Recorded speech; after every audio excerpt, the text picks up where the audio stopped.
Hello students, myself Riya, your chemistry faculty at competition. बच्चों, आज हम IOQ GS का पेपर सॉल्व करेंगे जो अभी 6 मार्च को कंडक्ट कराया गया था। जैसा कि आप जानते हैं, Indian olympiad qualifier in junior science, उसमें केमिस्ट्री के जो क्वेश्चंस थे उनका सोल्यूशन आज देखेंगे। तो देखो, पहला जो क्वेश्चन है यहाँ पर पेपर 1 का, 2 पेपर हुए थे, पेपर 1 एंड पेपर 2। पेपर 1 का जो सोल्यूशन है उसमें क्या दिखाया है हमें, पहले क्वेश्चन में दिया है कि एसिटिक एसिड लिया है सॉल्यूशन में। क्वेश्चन को ध्यान से पढ़ेंगे, अगर क्वेश्चन ध्यान से पढ़ेंगे तो क्वेश्चन ज़्यादा टफ नहीं है, इजी है। तो देखो, एसिटिक एसिड का सॉल्यूशन लिया है हमने यहाँ पर बीकर में, तो 2 wires are dipped in it as shown in following figure. मतलब आप एक टाइप का क्या किया है, उस पर कुछ वो डाल दी हैं, वायर्स डाल दी हैं और उसको कनेक्ट कर दिया है एक बल्ब से, और एसिटिक एसिड का सॉल्यूशन लिया है। जब इलेक्ट्रिक सप्लाई जो है वो पास करेंगे तो बल्ब ग्लो करेगा। To this solution distil water is added slowly. तो बाद में क्या किया हमने, डिस्टिल वाटर डाल दिया। मतलब मान लो पहले वॉल्यूम अगर V था तो उसके बाद वॉल्यूम क्या कर दिया, 2V कर दिया बाय एडिंग डिस्टिल वाटर। ठीक है, तो आपसे पूछा है बल्ब की इंटेंसिटी क्या होगी, इंक्रीज होगी, चेंज नहीं होगी, डिक्रीज होगी या जीरो हो जाएगी। तो देखो, एसिटिक एसिड जो होता है वो वीक एसिड होता है। CH3COH is a weak acid जो डिसोशिएट करता है partially to give CH3CO minus plus H plus ions. और इन आयंस के कंडक्शन के कारण इलेक्ट्रिसिटी जनरेट हो रही थी, कंडक्ट हो रही थी। ठीक है, बट अगर जब हमारे पास वॉल्यूम इंक्रीज कर देंगे, जब हम क्या कर देंगे, वॉल्यूम इंक्रीज कर देंगे, मतलब डाइल्यूशन बढ़ा देंगे, तो वॉल्यूम अगर आप इंक्रीज कर दोगे तो होगा क्या कि ये जो आयनाइजेशन है ये इंक्रीज हो जाएगा। जो इसमें डिग्री ऑफ डिसोसिएशन है वो इंक्रीज हो जाएगा। डिग्री ऑफ डिसोसिएशन जो है इस एसिड का वो क्या कर जाएगा, इंक्रीज कर जाएगा। और अगर डिग्री ऑफ डिसोसिएशन मतलब अल्फा इंक्रीज कर रहा है तो इंटेंसिटी भी क्या कर जाएगी, इंक्रीज कर जाएगी, बिकॉज नंबर ऑफ आयंस जो है वो इंक्रीज हो रहे हैं, तो बल्ब की इंटेंसिटी जो है वो भी इंक्रीज हो जाएगी। ठीक है, दोबारा सुनेंगे, ये वीक एसिड है। वीक एसिड का जब हम क्या करते हैं, डाइल्यूशन करते हैं सोल्यूशन का, तो नंबर ऑफ आयंस का डिग्री ऑफ डिसोसिएशन यहाँ पे इंक्रीज हो जाएगा, तो जिसके कारण इंटेंसिटी ऑफ बल्ब इंक्रीज हो जाएगी। तो answer is C. Next question पे चलते हैं। नेक्स्ट क्वेश्चन में क्या पूछा है कि एक कंपाउंड X है, उसकी रिएक्शन NaOH सॉल्यूशन से कराया, उससे हमें एक गैस मिली जो कि पंजेंट स्मेलिंग थी। कोई भी गैस G मान ली मैंने, ये पंजेंट स्मेलिंग गैस है और जो बेसिक भी है। मुझे कैसे पता बेसिक है इन नेचर, बिकॉज वो रेड लिटमस को ब्लू में कन्वर्ट कर रही है। फिर एक्वा सोल्यूशन जो X का है उसकी रिएक्शन AgNO3 से कराई तो हमें व्हाइट प्रेसिपिटेट मिला Y। तो आपको पता है AgNO3 से सोल्यूशन से जब किसी का रिएक्शन कराते हैं तो व्हाइट प्रेसिपिटेट ज़्यादातर AgCl मिलता है हमें, व्हाइट प्रेसिपिटेट। ठीक है, तो Y हमारे पास व्हाइट प्रेसिपिटेट है, जिसके लिए आगे हिंट भी दी है कि अगर वो सनलाइट की प्रेजेंस में रखा गया तो वो डिकम्पोज कर जाता है to give a greyish compound Ag and pale yellowish green gas. ठीक है, तो अब हमारे पास हमें ये पता चल गया कि इस X में जो आयन एनायन है वो क्लोराइड है। एनायन तो क्लोराइड है। अब मुझे कैटायन कैसे पता चलेगा, कैटायन पता चलेगा यहाँ से। अब ये जो पंजेंट स्मेलिंग गैस है G, वो होती है अमोनिया वाली गैस। ठीक है, अमोनिया अगर आपने कभी स्मेल की हो लैब में तो बहुत तीखी होती है और उसका नेचर जो है वो बेसिक सोल्यूशन है। Ammonia is basic in nature. तो अगर ये अमोनिया है तो यहाँ पर कैटायन अमोनियम आयन रहा होगा। ठीक है, अमोनियम आयन कैटायन रहा होगा। तो हमारे पास X का सोल्यूशन क्या हो गया, X क्या हो गया, NH4Cl। अब पूछा है अगर मैं इसका एक्वा सोल्यूशन ले लूं तो वो बेसिक होगा, एसिडिक होगा या न्यूट्रल होगा। तो देखो, Cl माइनस जो है वो तो हाइड्रोलाइज नहीं करता पानी में, बट NH4 जो है वो पानी में हाइड्रोलाइज कर जाता है to give NH4OH plus H plus. तो ये क्या है, स्लाइटली एसिडिक है इन नेचर। इसका सोल्यूशन जो है वो स्लाइटली एसिडिक इन नेचर रहेगा, तो आंसर इज बी। ठीक है, अब सोच रहे हो कि मैम NH4 प्लस ही क्यों हाइड्रोलाइज हुआ, Cl माइनस हाइड्रोलाइज क्यों नहीं हुआ। जो एनायन या कैटायन स्ट्रॉन्ग एसिड या स्ट्रॉन्ग बेस से आता है वो हाइड्रोलाइज नहीं होता बच्चा, लेकिन जो वीक से आता है वो हाइड्रोलाइज हो जाता है। और वीक से कौन सा आ रहा है यहाँ पे, अमोनियम आयन। नेक्स्ट चलते हैं आगे। Equal masses of two gases, आपको कुछ गैसेस गिवन है N2 NO O2 CO CO2 SO2, वो सेम वॉल्यूम कब ऑक्यूपाई करेगी, जब हम इन सबका इक्वल मास ले। तो देखो मान लिया मैंने मास W है, सबका मास W है, ठीक है, तो सेम वॉल्यूम एसटीपी पे कब होगा, जब सेम नंबर ऑफ मोल्स होंगे, जिन भी गैसेस के मोल्स सेम होंगे उनका वॉल्यूम भी सेम होगा एसटीपी पे, और मोल्स किसके सेम होंगे, जिसका W मास तो सेम है ही है, मॉलिक्यूलर मास भी सेम हो, क्योंकि आपको पता है number of moles is equal to weight divide by molecular mass होता है, तो वेट तो सेम है ही है, साथ में क्या होना चाहिए, मॉलिक्यूलर मास जो है वो भी इक्वल होना चाहिए, तो नंबर ऑफ मोल्स इक्वल आ जाएंगे, और अगर नंबर ऑफ मोल्स इक्वल है तो वॉल्यूम ऑक्यूपाइड भी इक्वल होगा, सेम होगा। तो अब किन में इनका किस किस का मॉलिक्यूलर मास सेम है, तो देख लो N2 का 28 है, NO का 16 + 14 30, CO का 28, ऑक्सीजन का 32, 16 प्लस CO तो हो गया ना अपने पास, CO2 44, SO2 80, 32 64 सॉरी, ठीक है। तो ये हमारे पास हो गया, तो इनमें मॉलिक्यूलर मास किसका सेम है, CO का और N2 का, तो answer is D. Next question, When a solution and the pure solvent are separated by, देखो आपको ऑस्मोटिक प्रेशर के बारे में बताया है, ऑस्मोटिक प्रेशर की डेफिनेशन गिवन है पहले तो, फिर उसके बाद ये बोला है कि ऑस्मोटिक प्रेशर जो है वो बढ़ता है in increase in number of particles, जैसे जैसे नंबर ऑफ पार्टिकल्स सॉल्यूशन में इंक्रीज करते हैं तो ऑस्मोटिक प्रेशर भी इंक्रीज करता है। तो आपको दिया है कि 10 मिलीमोल अगर हमने डाले sulphate salt of sodium magnesium and aluminium, तो पहले आप सोडियम का सल्फेट सॉल्ट लिखो, क्या होगा Na2SO4, मैग्नीशियम का लिखो MgSO4, एल्यूमिनियम का लिखो Al2SO4 का थ्राइस, ठीक है, उनको डिसॉल्व किया, मोल्स इक्वल हैं तो कॉन्सेंट्रेशन इक्वल है, क्योंकि वॉल्यूम भी इक्वल है, सब कुछ इक्वल है, इसको P बोल दिया, इसको Q बोल दिया और इसको R।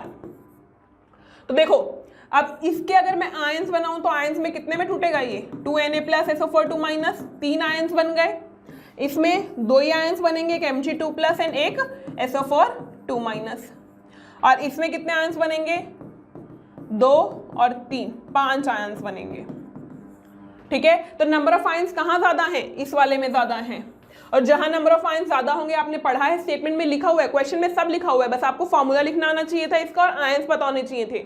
अब उसमें लिखा है कि ऑस्मोटिक प्रेशर जो है वो नंबर ऑफ आयंस इंक्रीज होने पे इंक्रीज होगा, तो जिसके नंबर ऑफ आयंस ज्यादा है उसका ऑस्मोटिक प्रेशर ज्यादा होगा, तो आर का ऑस्मोटिक प्रेशर सबसे ज्यादा, फिर पी का, फिर क्यू का, तो answer is B. Next question, coal is a common fossil fuel, it contains this much sulphur, जो कि बर्न करके गैस प्रोड्यूस करता है जो कि रिस्पॉन्सिबल है एसिड रेन के।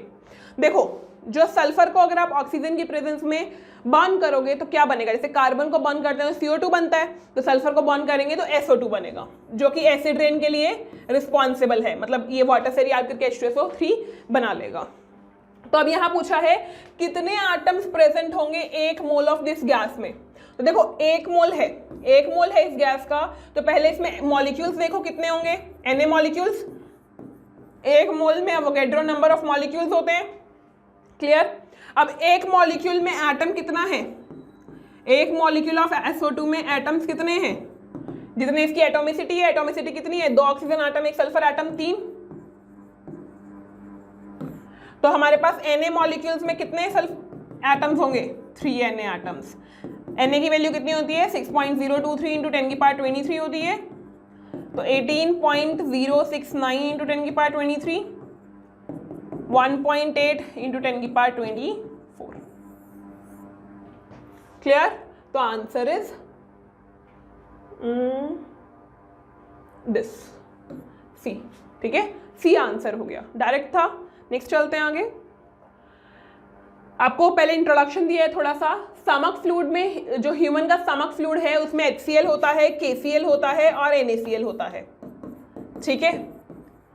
अब स्टमक जो है वो हाईली एसिडिक होता है और इंपॉर्टेंट रोल प्ले करता है, मतलब पहले आपको इंट्रोडक्शन दिया है, फिर उसके बाद देखो लिखा क्या है, हम एंटासिड प्रिस्क्राइब करते हैं उस एसिडिटी को दूर करने के लिए जिसमें एल्यूमिनियम हाइड्रोक्साइड प्रेजेंट होता है, मतलब AlOH का होल थ्राइस एल्यूमिनियम हाइड्रोक्साइड जो है वो प्रोवाइड किया जाता है as an antacid to the patient suffering from acidity.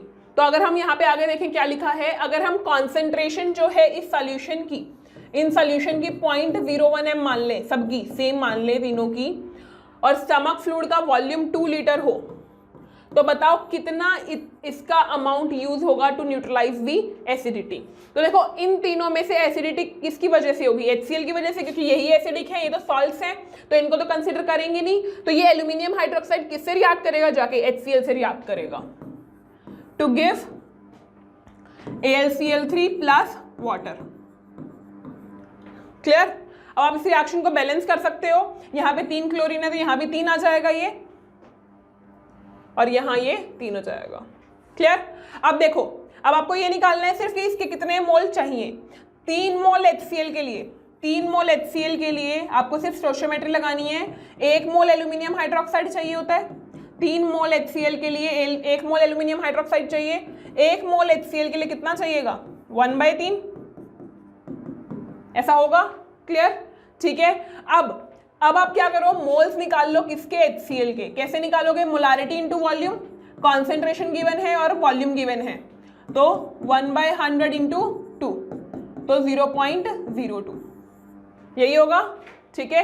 तो यहां पुट कर दो अब 0.02 मोल HCl में कितने मोल एल्यूमिनियम हाइड्रोक्साइड चाहिए, तो कितना होगा 0.066। चाहिए तो मोल आया, ये तो मोल है, 2/300 इज मोल। हमें निकालना है ग्राम, तो ग्राम के लिए मॉलिक्यूलर मास से मल्टीप्लाई करना पड़ेगा। 78 से मल्टीप्लाई कर दो तो कितना हो जाएगा, 3236 300 0.52 gram which is A। Clear. Next question पे चलते हैं। आपको दिया है एक मिक्सचर है मेरे पास, कैल्शियम कार्बोनेट है और कैल्शियम ऑक्साइड है, जिसको स्ट्रांगली हीट किया। तो आपको बताना है weight of residue obtained is this, the percentage of calcium oxide. देखो क्वेश्चन समझेंगे ध्यान से कि कैल्शियम कार्बोनेट और कैल्शियम ऑक्साइड का मिक्सचर है, उन दोनों का मास गिवन है। मान लिया मैंने इसका x ग्राम मास है, तो इसका 0.5 माइनस x हो जाएगा, क्योंकि हमें टोटल दोनों का मिला के मास गिवन है। ठीक है, दोनों का टोटल मिला के मास गिवन है, अगर एक x से दूसरा क्या हो जाएगा, 0.5 माइनस x। क्लियर। अब ये तो हीट होगा नहीं, ये तो कंबशन शो करेगा नहीं, बट ये हीट हो जाएगा। इसको हीट करोगे तो ये डिकम्पोज कर जाएगा to give calcium oxide plus CO2 gas. ठीक है, calcium carbonate decomposes to give calcium oxide plus CO2। तो अगर इसका x ग्राम है, इसका x ग्राम है, तो इसके मोल्स निकाल लेंगे डिवाइड बाय मॉलिक्यूलर मास करके। Molecular mass is 100। ठीक है, x/100 हमारे पास क्या आ गया, मोल्स आ गए किसके, कैल्शियम कार्बोनेट के। तो 1 मोल कैल्शियम कार्बोनेट जो है वो 1 मोल कैल्शियम ऑक्साइड देता है बेटा। 1 मोल कैल्शियम कार्बोनेट जो है वो 1 मोल कैल्शियम ऑक्साइड देता है, तो x/100 मोल्स कैल्शियम कार्बोनेट के कितने ऑक्साइड देंगे, x/100। सेम मोल्स मिल गए। ठीक है, अब मुझे मास निकालना है कैल्शियम ऑक्साइड का, तो मास कितना हो जाएगा, moles into molar mass. Molar mass कितना है, 56 ग्राम। क्लियर। तो मेरे पास मास आ गया कैल्शियम ऑक्साइड का 56/x/100। अब देखो, अब उसने यही तो लिखा है कि जब हम हीट कर चुके होंगे तो जो रेजिड्यू बचेगा उसका मास 0.434 ग्राम है। क्लियर। तो हम बोल सकते हैं जो ये मास है CaO का और जो ये मास है, तो ये दोनों टोटल मिला के, क्योंकि CO2 तो गैस है वो तो निकल चुकी होगी, तो इन दोनों का सम मिला के उसके बराबर होगा। तो लिखेंगे 0.5 minus x plus 0.56x is equal to 0.434। ठीक है, अब इसको सॉल्व करो। 0.5 माइनस ये होगा इज इक्वल टू 0.434, तो minus 0.44x is equal to 0.34 minus 0.5, तो ये आ गया अपने पास माइनस में।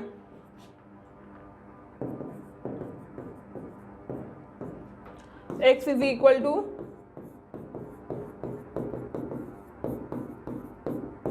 आई थिंक ये समझ में आ रहा है सबको।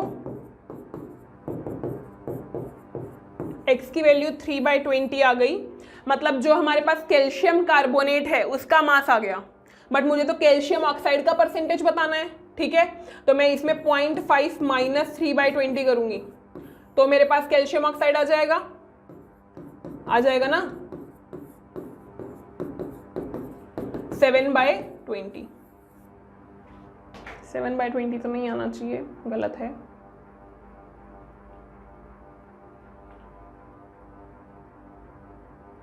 हाँ ठीक है, ठीक है, क्लियर। ये आ गया मेरे पास 7/20 मास आ गया किसका, कैल्शियम ऑक्साइड का। अब मुझे परसेंटेज बताना है, तो परसेंटेज क्या हो जाता है, जो मास आया है डिवाइड बाय जो ऑलरेडी इनिशियली प्रेजेंट है इनटू 100।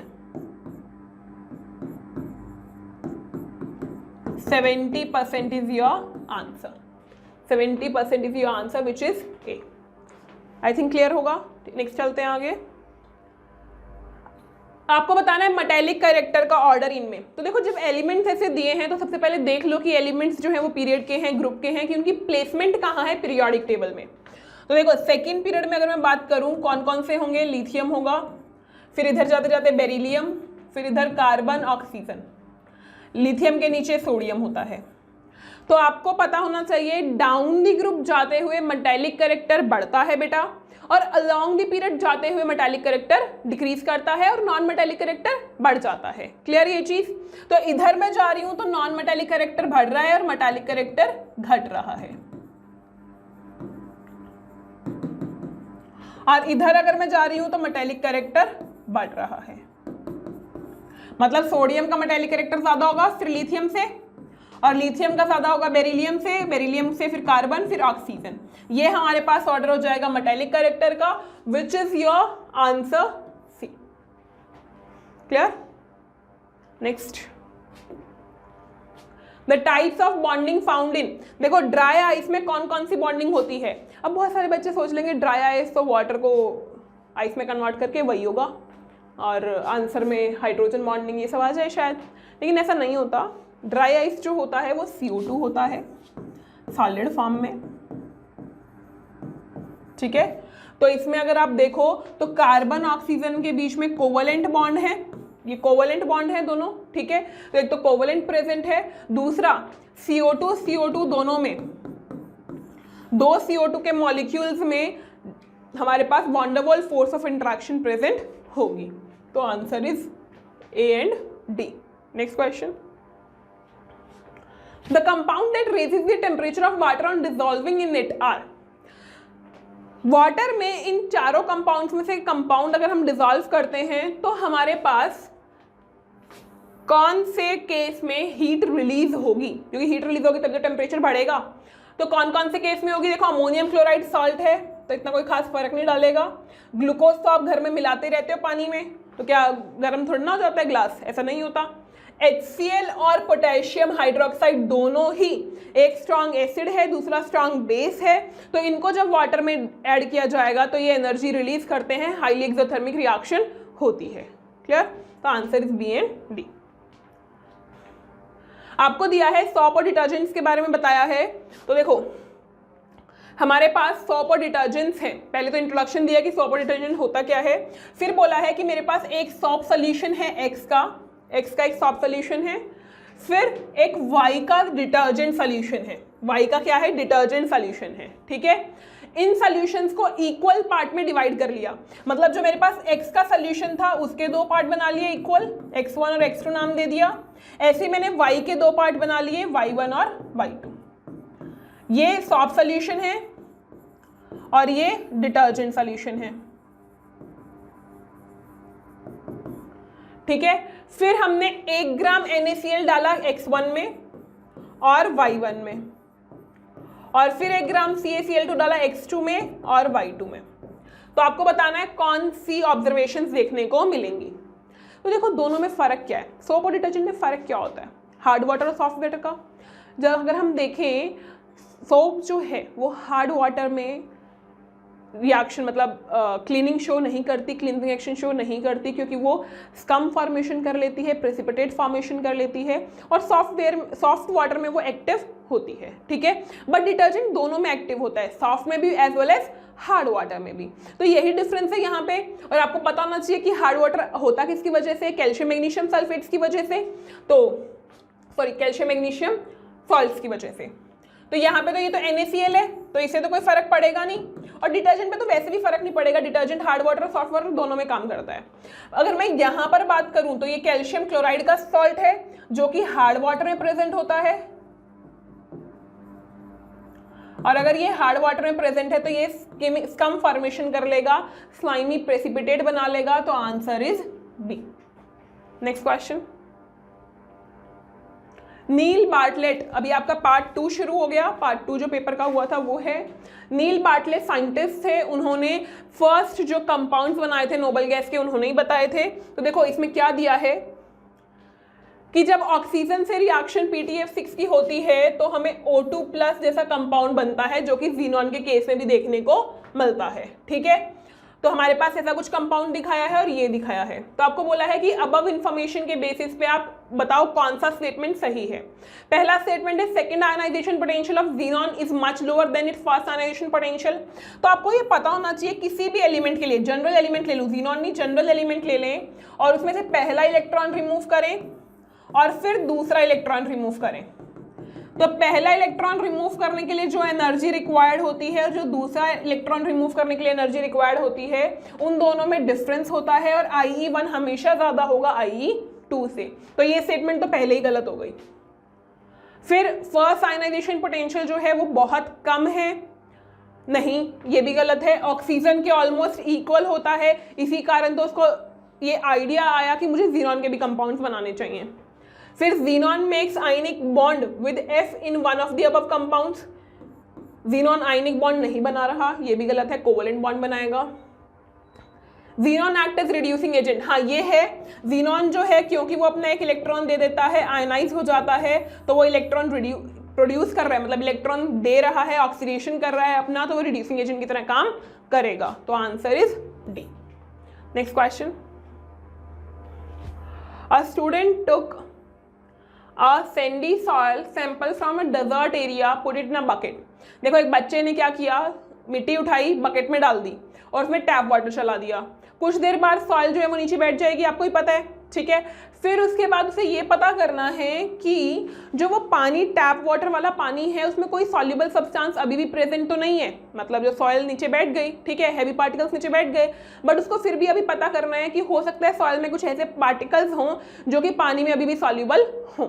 तो अब ये पता किया कैसे जाए, तो उसके लिए कौन सी प्रॉपर्टी यूज करनी चाहिए उसे, तो उसके लिए प्रॉपर्टी यूज करनी चाहिए लाइट स्कैटरिंग इन आइडेंटिकल कंटेनर्स। देखो अगर आप एक जगह टैप वाटर ले लो और दूसरी जगह सॉल्युबल सब्सटेंस वाला मतलब सॉइल वाला टैप वाटर ले लो, तो उसमें क्या होगा, उसमें अगर कोई कॉलोइडल टाइप सोल्यूशन बन चुका होगा तो वो लाइट स्कैटर्ड अलग तरीके से करेगा और जो आपका टैप वाटर है वो डिफरेंट तरीके से करेगा। तो answer is D. Next question,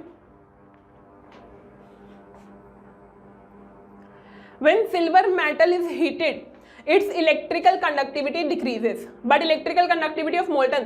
देखो ये आपको क्वेश्चन भी पूछा जाता है बहुत बार कि मेटल को जब हम हीट करते हैं तो इलेक्ट्रिकल कंडक्टिविटी घट जाती है, बट हम जब आयंस को मतलब एक मोल्टन सॉल्यूशन को हीट करते हैं तो उसमें कंडक्टिविटी बढ़ जाती है। तो ऐसा होता क्यों है, तो देखो होता क्या है कि जब सिल्वर मेटल है वहाँ पर जो वेलोसिटी है इलेक्ट्रॉन्स की वो क्या कर जाती है, डिक्रीज कर जाती है। कैसे डिक्रीज क्यों कर जाती है, कोलिजन्स के कारण, मतलब वाइब्रेशंस के कारण। जो हमारे पास सिल्वर मेटल प्रेजेंट होगा, जो कर्नल प्रेजेंट होगा, वो वाइब्रेट करते हैं अबाउट देयर मीन पोजीशन, तो टेम्परेचर इंक्रीज करने पे वाइब्रेशन इंक्रीज कर जाता है जिसके कारण वो हिंड्रेंस प्रोड्यूस करते हैं फॉर द मूविंग इलेक्ट्रॉन। तो अब देखना है आपको कौन सा स्टेटमेंट सही है। तो इसमें अगर आप देखो तो सी स्टेटमेंट सही दिख रहा है क्योंकि इसमें दिखा रखा है कि गिवन टेम्परेचर पर जो कोलिजन्स हैं वो डिक्रीज कर देते हैं average velocity of electrons much more than that of ions. मतलब जो एक तो मूवमेंट हो रहा है आयंस की वजह से, एक हो रहा है इलेक्ट्रॉन्स की वजह से। सिल्वर मेटल में किसकी वजह से हो रहा है, इलेक्ट्रॉन्स की वजह से। मोल्टन सोडियम क्लोराइड में किसकी वजह से हो रहा है, आयंस की वजह से। क्लियर। तो आयंस की जो वेलोसिटी है वो कम डिक्रीज होती है as compare to electrons. Clear. तो आंसर इज सी।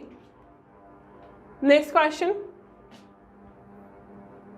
आपको बोला है कि इंडस्ट्रियल प्रोसेस में सोडियम क्लोराइड यूज कर रहे हैं, कैल्शियम कार्बोनेट, ये रॉ मटेरियल है, ये यूज किए जा रहे हैं सोडियम बाइकार्बोनेट बनाने के लिए। तो पूछा है कौन सा सब्सटेंस अगर एक साथ यूज किया जाए वो सेपरेट चेम्बर में, तो वो प्राइमरी रॉ मटेरियल की कंजप्शन को डिक्रीज कर सकता है, ठीक है, रिड्यूस कर सकता है। तो अगर हम इनमें देखें तो आप डी वाला ऑप्शन देखो तो कैल्शियम कार्बोनेट प्लस NH4Cl आपस में क्या कर जाते हैं, रिएक्ट कर जाते हैं to give calcium chloride plus NH4CO3,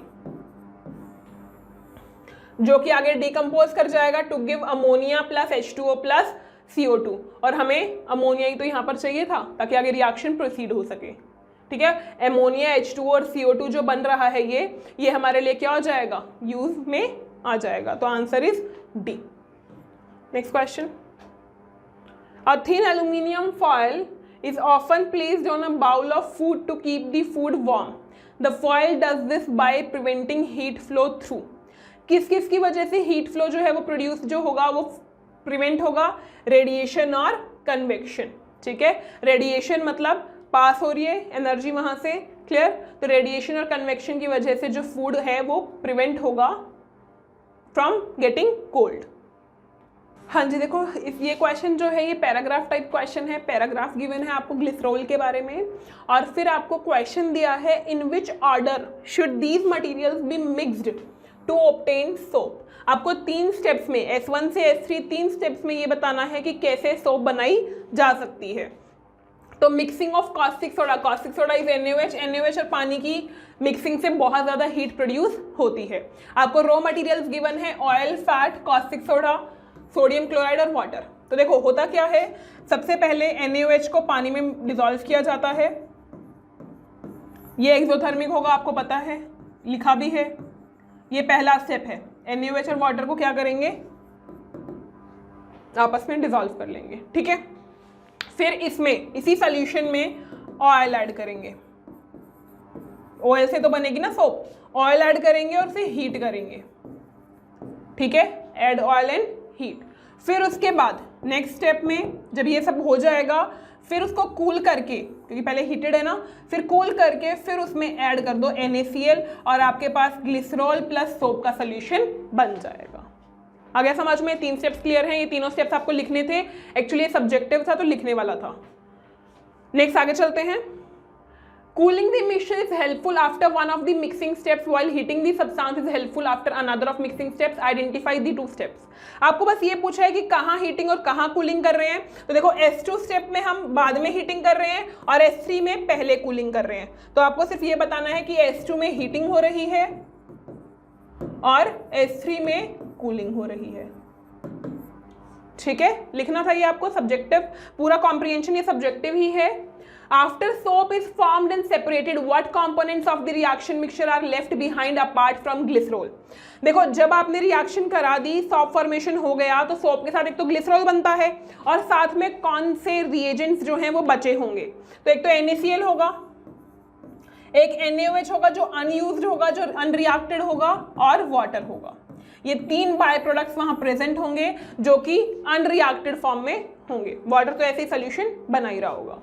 next, glycerol can't be distilled at atmospheric pressure. Glycerol को एटमॉस्फेरिक प्रेशर पे डिस्टिल नहीं किया जा सकता। डिस्टिल का मतलब है अगर आपको मिक्सचर ऑफ सोल्यूशन गिवन है तो आप क्या करो, उनके बॉइलिंग पॉइंट में अगर डिफरेंस है तो उनमें आपको सेपरेशन करने के लिए डिस्टिलेशन यूज करना पड़ता है। क्लियर? अब यहाँ पर अगर मैं देखूँ तो यहाँ पर ये बोला है कि अगर मुझे ग्लिसरॉल को अलग करना है, क्योंकि हमारे पास ग्लिसरॉल प्लस सोप बन रहा है, तो अगर मुझे ग्लिसरॉल को अलग करना है तो डिस्टिलेशन प्रोसेस यूज करना होगा, ठीक है, बहुत लो प्रेशर पर। तो इससे मुझे बॉइलिंग पॉइंट का रेंज का क्या पता चलता है? तो देखो डायरेक्ट देखो, अगर आप ग्लिसरॉल का स्ट्रक्चर देखो तो ग्लिसरॉल ये होता है। तो क्योंकि ग्लिसरॉल में एक्सटेंसिव हाइड्रोजन बॉन्डिंग है, ये OH प्रेजेंट है जिसके कारण इसमें हाइड्रोजन बॉन्डिंग प्रेजेंट होगी। तो एक्सटेंसिव हाइड्रोजन बॉन्डिंग प्रेजेंट होने के कारण इसका बॉइलिंग पॉइंट हायर होता है और अप्रॉक्स 290 के अराउंड पहुंच जाता है। तो हम बोलेंगे अबव 110, क्योंकि देखो इथेनॉल का 78 है, इथेनॉल का क्या है 78, और इथेनॉल में तो सिर्फ एक OH होता है और यहाँ पे 3 OH है, तो इनकी हाइड्रोजन बॉन्डिंग ज्यादा होगी जिसके कारण इसका बॉइलिंग पॉइंट ज्यादा होगा। तो आंसर इज डी। हाँ जी, ये क्वेश्चन देखें। During this saponification process 3 molecules of soap and 1 molecule of glycerol are formed. आपको दिया है कि जब हम सपोनिफिकेशन करते हैं तो 1 मोल सोप का 1 मोल ग्लिसरॉल का और 3 मोल सोप के बनते हैं। तो देखो पहले आप रिएक्शन लिखो। ऑयल जो है वो NaOH से रिएक्ट करता है to give soap plus glycerol. तो ग्लिसरॉल का 1 मॉलिक्यूल बनता है, सोप के 3 मॉलिक्यूल्स बनते हैं, तो 3 मॉलिक्यूल्स NaOH के भी यूज होते होंगे। ये हमारे पास रिएक्शन है। अब आपको दिया क्या है कि 5 ग्राम ऑयल का प्रेजेंट है, 5 ग्राम ऑयल का प्रेजेंट है जिसकी रिएक्शन हम कराते हैं NaOH के 50 ml और 0.5 m के सॉल्यूशन से। रिजल्टेंट मिक्सचर देखो, अब जरूरी नहीं कि NaOH पूरा रिएक्ट किया होगा, मैंने पहले भी आपको बताया था कि NaOH कुछ अनरिएक्टेड बच गया होगा, तो जो NaOH यहाँ पर बच गया उसकी टाइट्रेशन करा दी HCl के साथ, और HCl की मोलैरिटी गिवन है 0.5 m और वॉल्यूम गिवन है 14 ml।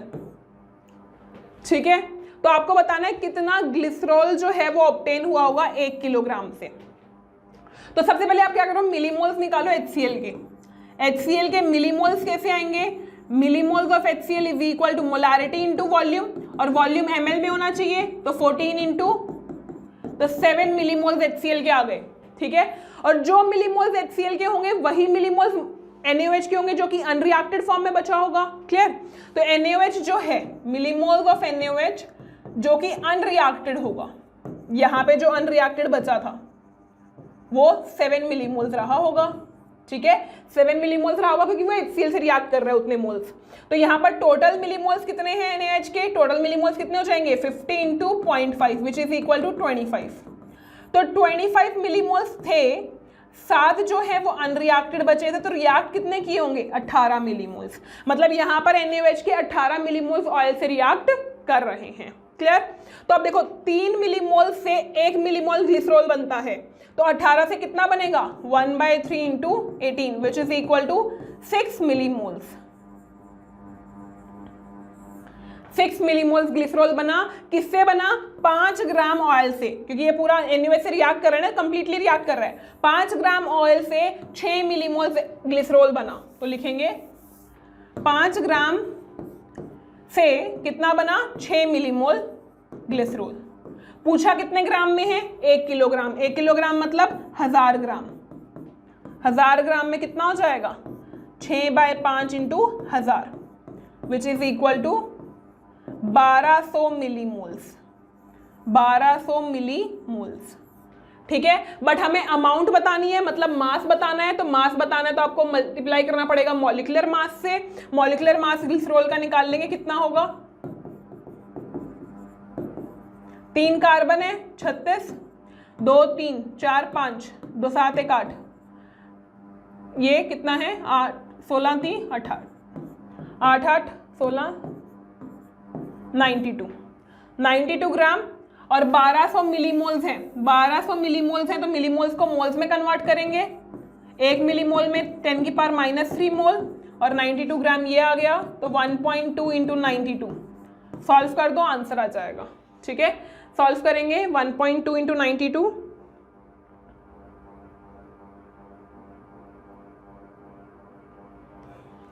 110.4 ग्राम ये आ गया। ठीक है, next question. If under the soap making condition, जो हमने अभी 13.6 में सोप मेकिंग कंडीशंस देखी हैं, अगर वही कंडीशंस हम यहाँ माने तो पूछा है कि 1 मोल अगर 10 ग्लिसरॉल मॉलिक्यूल्स में से डिकम्पोज कर जाए टू फॉर्म एक्रोलीन। देखो ये जो है ग्लिसरॉल डिकम्पोज कर रहा है टू फॉर्म एक्रोलीन। ठीक है, तो इसने बोला है अगर 10 मॉलिक्यूल्स ग्लिसरॉल के आपके फॉर्म हुए हैं तो उन फॉर्म हुए मॉलिक्यूल्स में से 1 मॉलिक्यूल जो है वो डिकम्पोज कर गया, तो आपके पास कितने बचे 9 मॉलिक्यूल्स बचे ग्लिसरॉल के। कितने बचे 9। अगर आपके पास 10 मॉलिक्यूल प्रोड्यूस हुए हैं तो उसमें से 1 डिकम्पोज कर गया, बचा कितना 9 मॉलिक्यूल, तो 9 मॉलिक्यूल बचे। तो ऐसे हमारे पास कितना अमाउंट ग्लिसरॉल का बनेगा, तो देखो कितने मोल्स से 1.2, कितने मोल्स से 1.2 अगर मोल्स हैं ग्लिसरॉल के तो 9/10 इंटू 1.2 हो जाएगा which is equal to 1.02 molecules. इसको मल्टीप्लाई कर देंगे इसके मॉलिक्यूलर मास से, मल्टीप्लाई करो तो आपके पास अमाउंट आ जाएगा किसका ग्लिसरॉल का। ठीक है, अमाउंट किसका आ जाएगा हमारे पास ग्लिसरॉल का, जरा करो 1.08 इंटू 92, 99.36।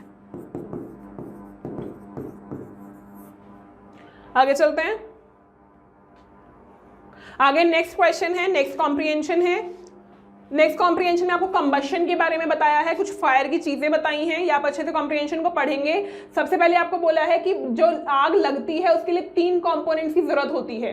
कौन कौन से कंपोनेंट? फ्यूल, ऑक्सीजन और heat to initiate and sustain the combustion. ठीक है, फिर उसके बाद ये बोला है कि किस किस के जलने से आग लग सकती है। तो ये 5 तरीके हैं आग लगाने के।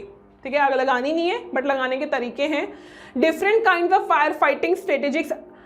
अब इनमें जब आग लगती है तो अलग अलग फायर फाइटिंग स्ट्रेटेजीज जो हैं वो अपनाई जाती हैं। तो सबसे पहला क्वेश्चन ये है, spraying water can not extinguish fire due to petrol, which property of petrol and water prevents it.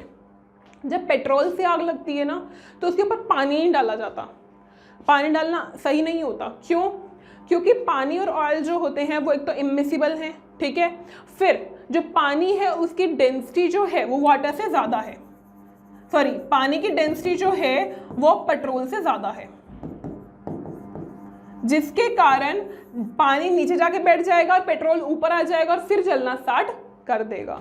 तो इस वजह से जो है उसमें पानी ऐड करना प्रेफरेबल नहीं है।